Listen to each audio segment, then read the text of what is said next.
So on this episode of Dirt Nap TV, we are in Ontario with our good friend Ken, who is doing a whitetail archery hunt. And like always, Ken puts up quality animals and quality video. Check it out.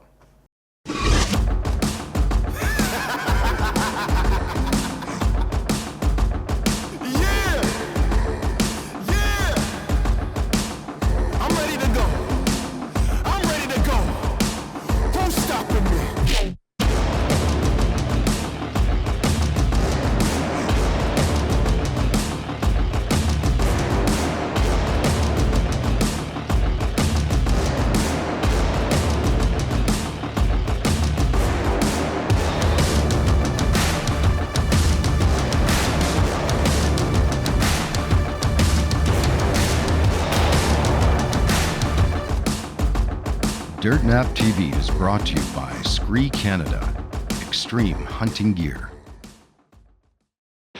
Dirt Nap TV is brought to you by these fine sponsors: Tooth of the Arrow Broadheads, Victory Archery, Telson, built for the bold, Grizz Targets, Archery World, Alberta's premier archery destination. Alright, so I finally got set up. I'm in my first sit in my Stinny saddle this year. At least deer hunting anyways. We're set up about 200 yards away from where I was last night. It's right over my left shoulder here, about 200 yards away. I was in a platform stand. I had some really good bucks come out right at last light.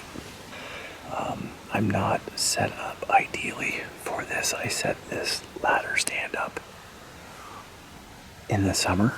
So I put a ladder up so that I just climb up, throw my platform, hook my saddle up, and I'm good to go. But I didn't consider a few things, like the deer are coming from behind me, which I guess is all right, because by the time they get to my left shoulder, I'm shooting. But I should have had the ladder a little farther over this way, but what do you do? The other thing that I realized is I'm in a shagbark hickory. And for those of you who have done any saddle hunting, they're not the greatest, because obviously the bark is rough and it catches. So as I'm trying to climb up, my rope is getting caught. Everything's getting caught. So, but I'm finally set up. We'll sit tight and see what moves.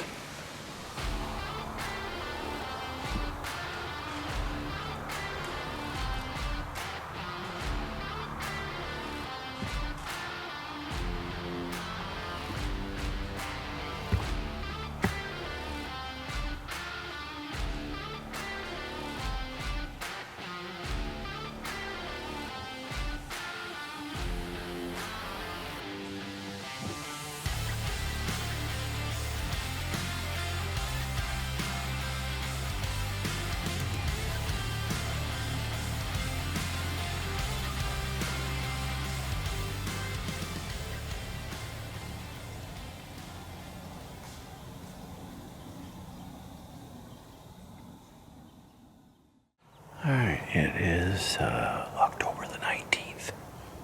Took me longer getting the camera set up than it just to get in here, but I think we're finally set up the way I need to be set up, so.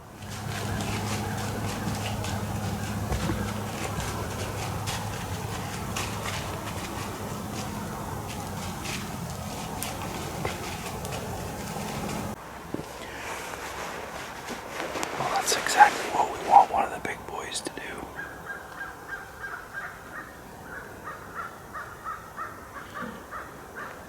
He come from the ravine right in front of me. He walked 12 yards. Now, once he got by me on the other side, he ended up by catching my wind and kind of buggered. So if anything comes from the ravine, I figured it was going to blow right behind me, but it seems to be going up and over. But what do you do in this scenario? Deer could come from anywhere, so I'll take my chances.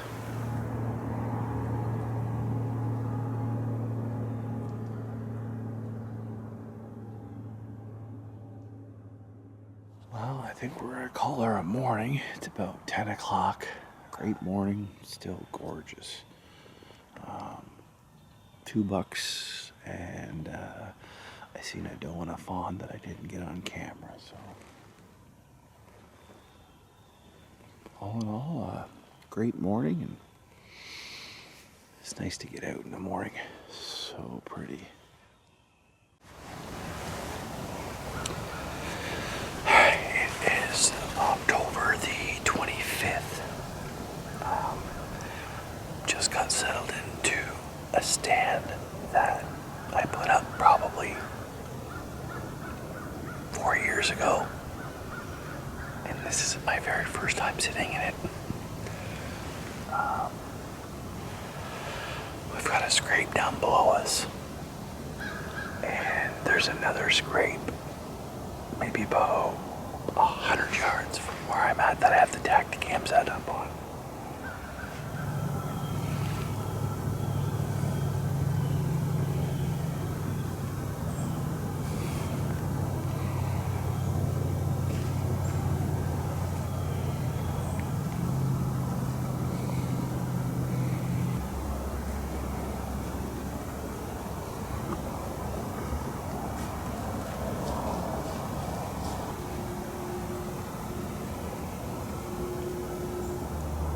If he was a shooter and I was gonna shoot him, I think I'd had a hard time filming and getting drawn back.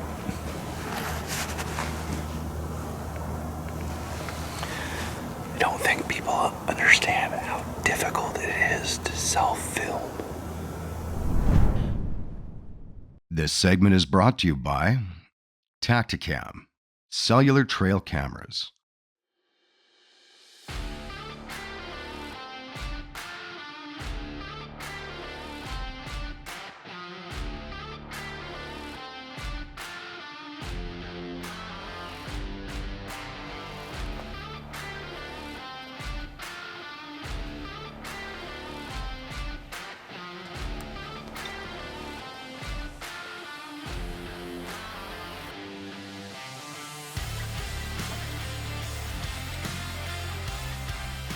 So that was a mink. In all the years I've been hunting, I have never seen a mink. My dad, when I was growing up, used to trap. And I can remember him catching mink most of the time in some of his muskrat traps. But you might see the odd one hit on the side of the road, but few and far between, so that's pretty cool.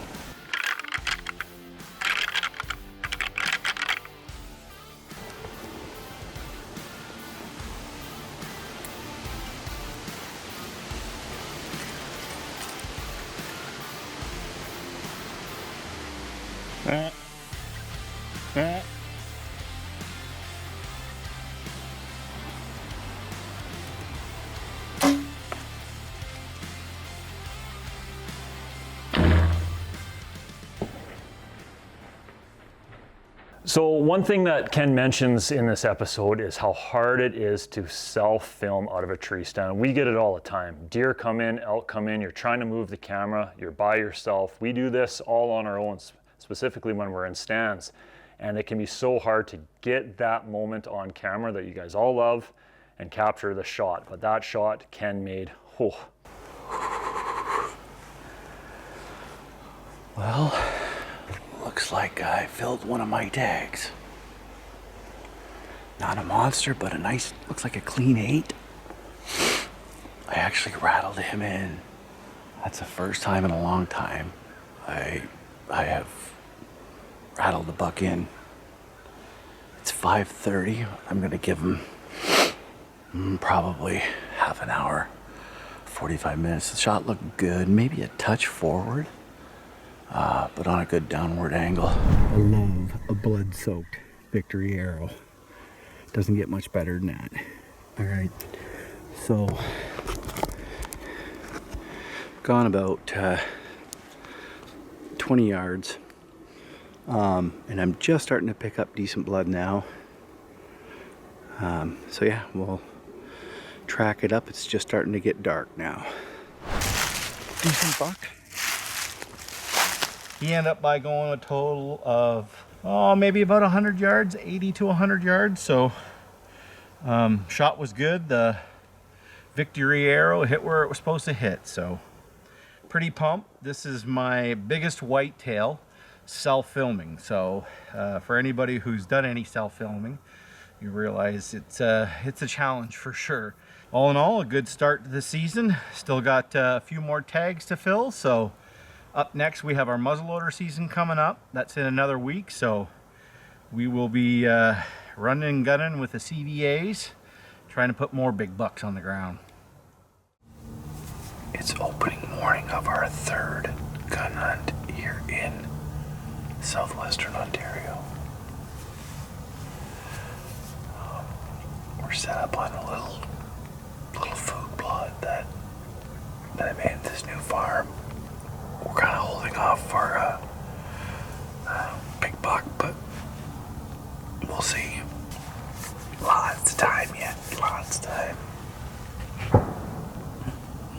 Somebody got lucky.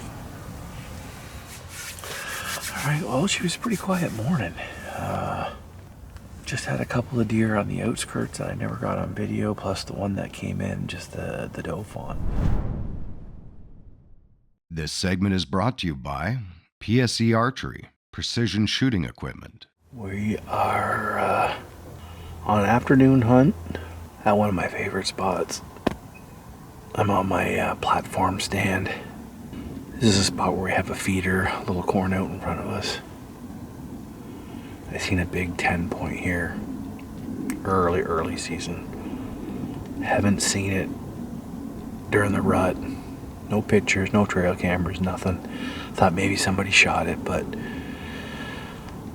over the weekend I got pictures of it again here back on this farm. Back where we sat first thing Monday morning. Been getting lots of pictures of deer in here.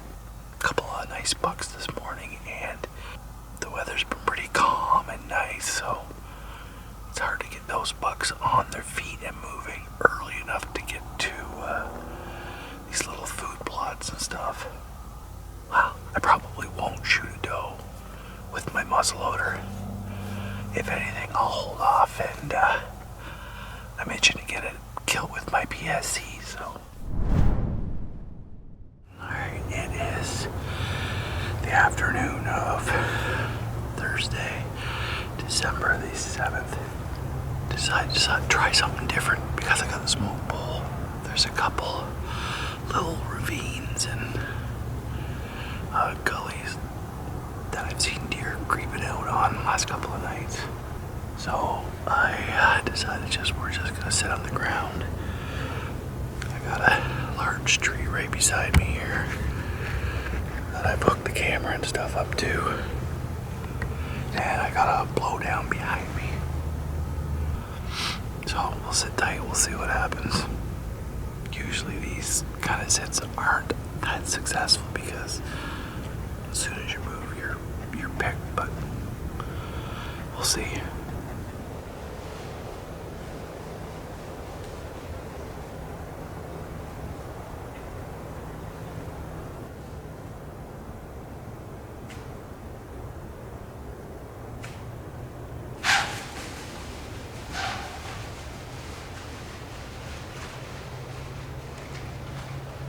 Well, that's pretty much it for tonight. That doe is blowing and carrying on. Once she realized that she was in danger, she was like 11 yards away. Alright, it is Friday, December the 8th. We're at a gully stand that we've had for years.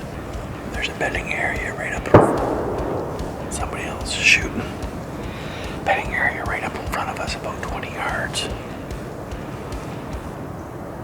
And the deer filter through here by us to our left.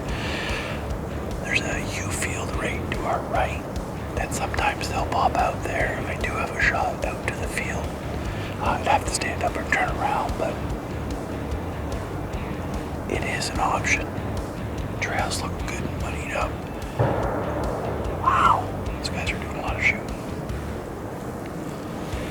That's That's 2 shots. I've heard 5 other shots.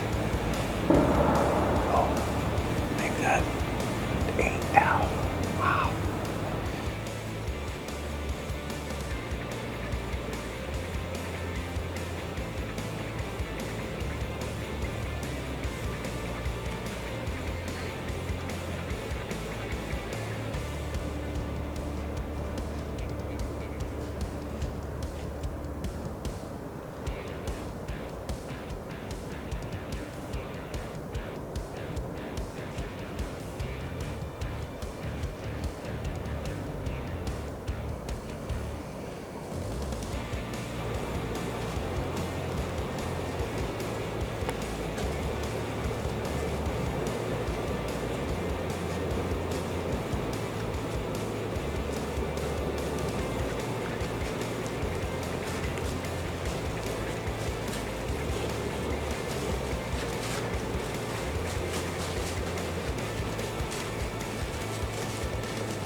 Just had basically 11 does and fawns throughout the entire gully walk by.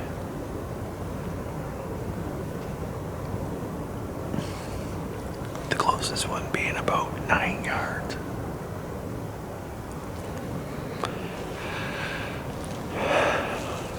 Now we're just waiting for Grandpa to walk by.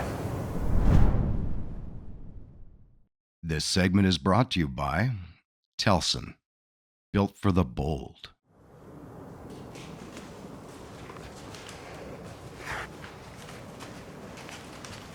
But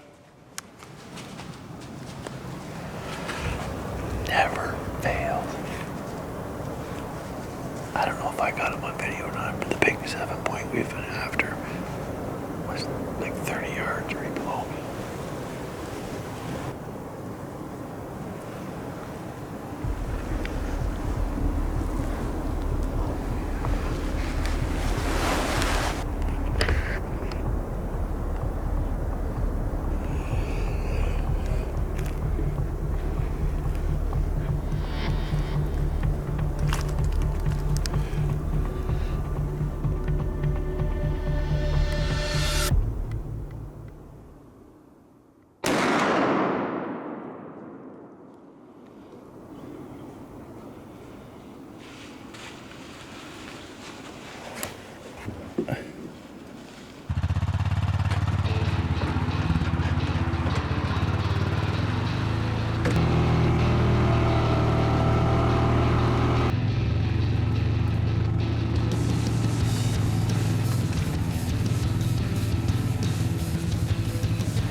All right, so got in as far as we can at this point with the 4-wheeler.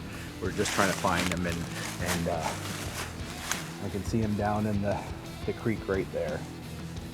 So we're gonna make our way towards him and get our hands on him and get him up out of the water.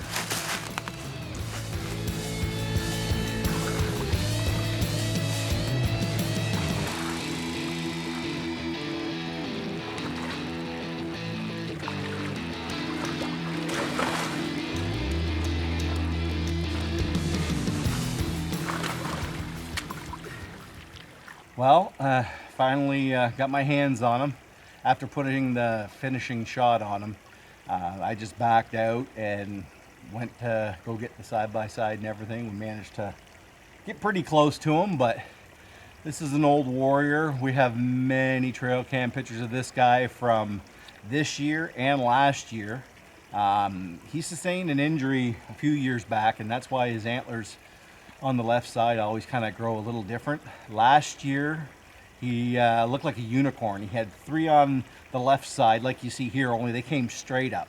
We'll probably show you in some trail cam pictures, but a buck we've been after for the last 2 years, and finally got lucky. I didn't think it was going to happen. He basically, like a ghost, popped out of nowhere. So, and that doe had me pinned. When she blew, I thought it was all over. But luckily enough, he stuck around and gave me an opportunity to take a shot with the old CVA. Pretty happy with him, and one down, one more to go.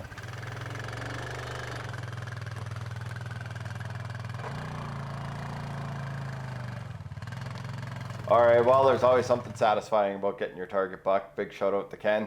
I'm never able to get my target buck because I am a horrible deer hunter and I shoot the first big buck I can see. So I rarely ever pick out a target one.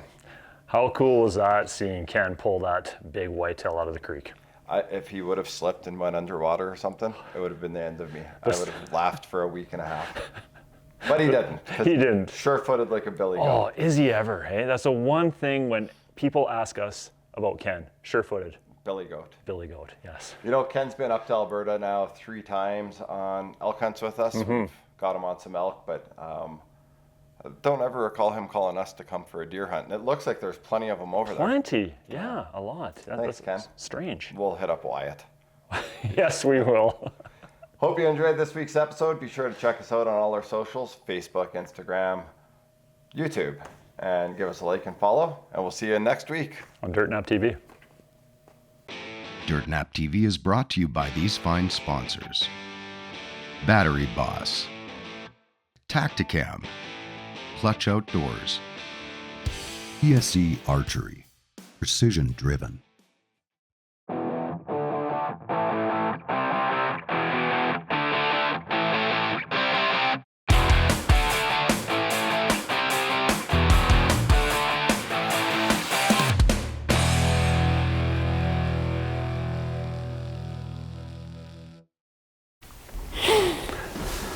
Hello, YouTube friends. Hey, we got a favor to ask of you. Before you continue with this video, if you could give us a like and a subscribe, follow along, you know, get all the updates. We'd be uploading videos quite often. We're trying to do it every week or so now with some of the awesome footage that we have. Helps us grow, helps us get our following up, and you know what? We're doing this for you guys, and we'd really appreciate the support. This is what helps us grow, and you guys are the ones that can help us get there. So if you could smash that subscribe and like button, we'd appreciate it. Thanks.